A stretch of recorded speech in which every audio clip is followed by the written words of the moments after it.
Mark సువార్త 5:27 ఆమె యేసును గూర్చిన విని, నేను ఆయన వస్త్రములు మాత్రం ముట్టిని బాగుపడదని అనుకుని జన సమూహములో ఆయన వెనుకకు వచ్చి ఆయన వస్త్రము ముట్టెను.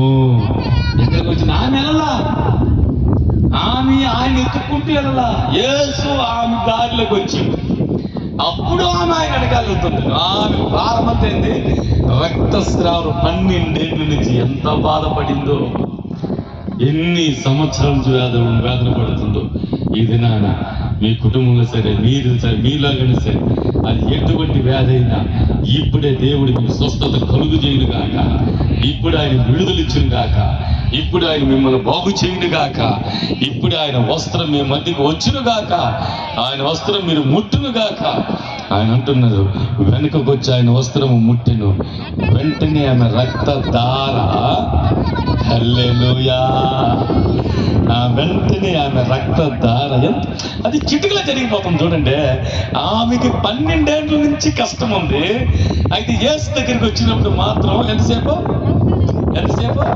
చిటికలో, ఎంతసేపు జరిగింది? ఒక్క చిటికలో జరిగిపోయింది.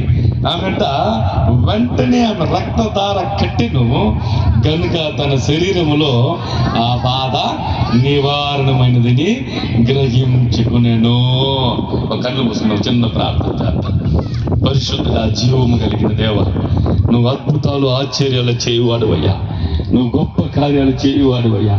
ఈ రాత్రి ప్రభువా, ఒకవేళ వ్యాధిగ్రస్తులు ఇక్కడికి వచ్చి ఉంటే నాయన, అది ఎటువంటి వ్యాధి అయినా సరే, 38 సంవత్సరాలైనా సరే, 12 సంవత్సరాలైనా సరే నాయన, అది ఏ పుట్టుకలో నుంచి వచ్చిన వ్యాధి అయినా సరే, అది ఏ వ్యాధి అయినా సరే ప్రభువా, నీ రక్తము ద్వారా విడుదల ఉందయ్యా, నీ రక్తము ద్వారా స్వస్థత ఉందయ్యా, నీ రక్తము ద్వారా ప్రభువా పరిపూర్ణత ఉంది నాయన.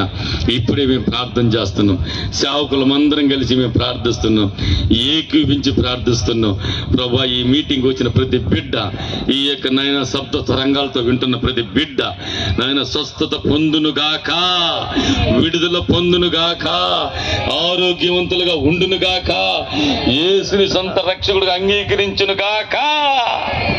హల్లెలూయా. దేవుడు మిమ్మల్ని దీవించునుగాక.